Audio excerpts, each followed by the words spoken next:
जय देवी जगदम्बा। जय जय जय देवी जगदम्बा।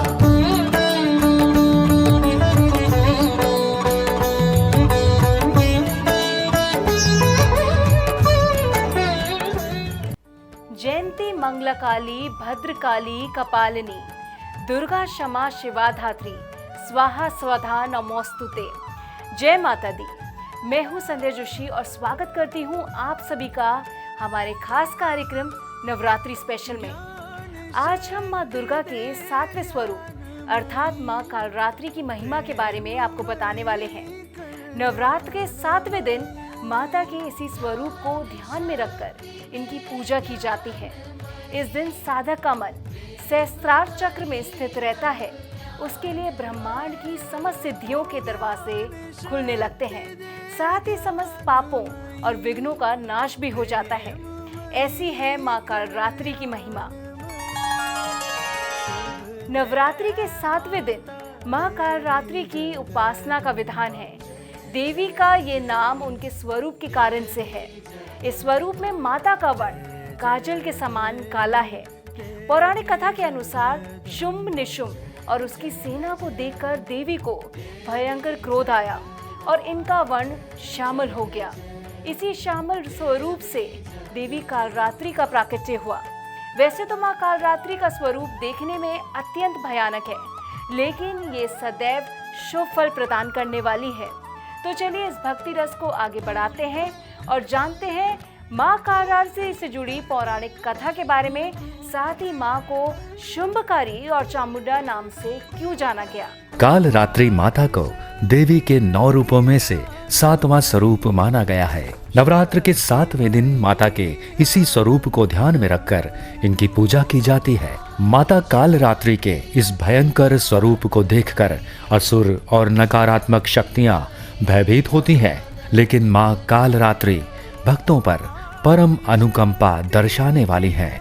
भक्तों के लिए सुलभ और ममतामयी होने की वजह से माता को शुभंकरी भी कहा गया है। अब बात करें देवी भागवत पुराण के अनुसार, देवी कालरात्रि ने युद्ध में चंडमुंड के बालों को पकड़कर खड़ग से उसके सिर को अलग कर दिया था। देवी ने चंडमुंड के सिर को लाकर देवी कौशिकी से कहा, मैंने चंडमुंड नाम के इन 2 पशुओं का सिर काटकर तुम्हारे चरणों में रख दिया है। अब युद्ध में तुम स्वयं शुंभ और निशुंभ का वध करो। देवी ने प्रसन्न होकर कालरात्रि से कहा कि चंडमुंड का वध करने के कारण आज से तुम्हें भक्तगण चामुंडा देवी के नाम से पुकारेंगे। इसीलिए देवी कालरात्रि को चामुंडा देवी भी कहते हैं। माँ कालरात्रि शत्रुओं का विनाश करने वाली है। दानव दैत्य राक्षस भूत प्रेत आदि इनके स्मरण मात्र से ही भयभीत होकर भाग जाते हैं। ये ग्रह बाधाओं को भी दूर करती है। इनकी कृपा से साधक सर्वथा भय मुक्त हो जाता है। देवी कालरात्रि की 4 भुजाएं हैं। एक हाथ वर मुद्रा में तो दूसरा अभय मुद्रा में, एक में खड्ग तो दूसरे में कांटा है। सिर के बाल बिखरे हुए और गले में विद्युत की तरह चमकने वाली माला है। तो आइए विस्तार से समझते हैं माँ के इस दिव्य स्वरूप के बारे में।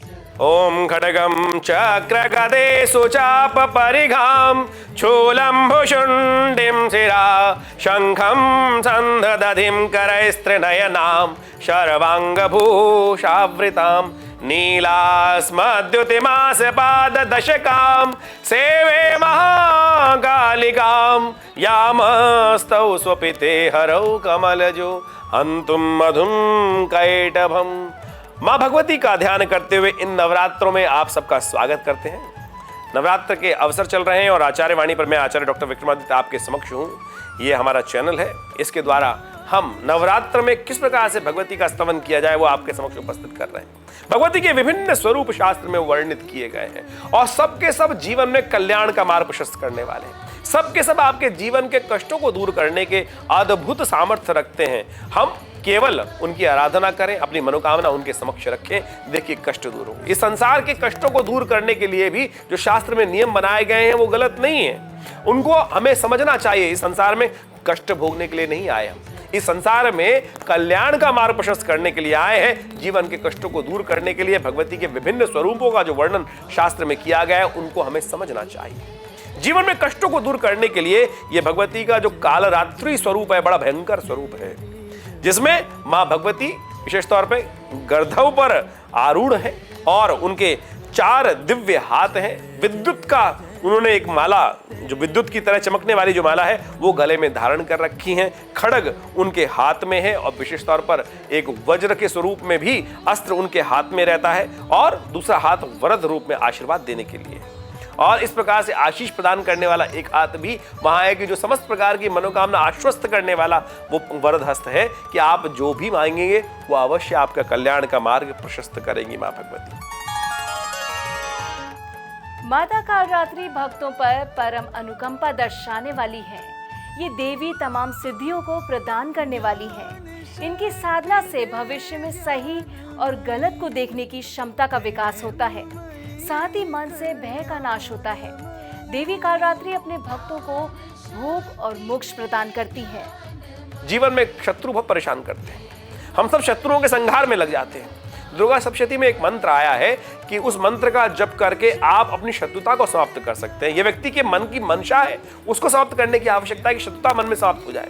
दुर्गा सप्तशती के 11वें अध्याय में एक मंत्र आया है, सर्वा बाधा प्रशमनम त्रैलोकस्य अखिलेश्वरी एवमेव त्वया कार्यम अस्मद वैरी विनाशनम, कि मेरे वैर भाव जो रखने वाले लोग हैं उनका वैर भाव मन से समाप्त हो जाए, इसके लिए मैं भगवती से आराधना करता हूँ। तो समस्त प्रकार के जब तक वैरी रहेंगे, जब तक आपका अहित करने वाले लोग इन संसार में विद्यमान रहेंगे, तब तक आप साधना भी नहीं कर सकते। सोचिए, भारतीय संस्कृति में इस बात को, सनातन पद्धति में समझाया गया इस बात को कि अपने शत्रुओं को समाप्त करना, शत्रुता का समाप्त करना भी परम आवश्यक है, क्योंकि अगर नहीं होगी तो क्या होगा, मन शांत होगा ही नहीं। हम शांत करने के लिए यज्ञ में बैठे, कोई आएगा पत्थर मार देगा, कोई आएगा कुछ और उपस्थित कर देगा बात, तो उन सबको भी ठीक करना परम आवश्यक है। तो उसके लिए ही शास्त्र में ये नियम बनाए गए हैं। अब जानते हैं माँ कालरात्रि किस चीज से अत्यंत प्रसन्न होती है। माँ का प्रिय रंग कौन सा है, साथ ही उन्हें किस चीज का भोग लगाएं और कौन से पुष्प अर्पित करें, आइए जानते हैं। माँ भगवती को प्रसन्न करने के लिए कहा जाता है कि आज के दिन शहद से माँ भगवती का स्नान कराया जाता है। शहद से बने हुए जो भोज्य पदार्थ हैं वो भगवती को अर्पित किए जाते हैं और उनके द्वारा ही भगवती की यज्ञ में आहुति प्रदान की जाती है और काली मिर्च की आहुति प्रदान की जाती है भगवती महाकाली को प्रसन्न करने के लिए। ये भगवती का विभिन्न जो स्वरूप बताए गए हैं, समस्त प्रकार से कल्याण का मार्ग प्रशस्त करने वाले। आप उनके निमित्त विशेष तौर पे यज्ञ करें, उनके निमित्त ध्यान करें, पूजन करें, आपके समस्त कष्टों को दूर करने के अद्भुत योग बनेंगे। और पीली सरसों के द्वारा विशेष तौर पे यज्ञ करने का इन मंत्रों के द्वारा एक नियम बनाया गया है भगवती कालरात्रि को प्रसन्न करने के लिए। माँ कालरात्रि की आराधना से सभी पापों से मुक्ति मिलती है, साथ ही जीवन भयमुक्त हो जाता है। तो चलिए माँ की विशेष कृपा आप सभी पर बरसती रहे। नवरात्रि की इन्हीं मंगल कामनाओं के साथ एक बार फिर से मुझे दीजिए इजाजत। जय माता दी। जय जय जय देवी जगदम्बा, जय जय जय देवी जगदम्बा।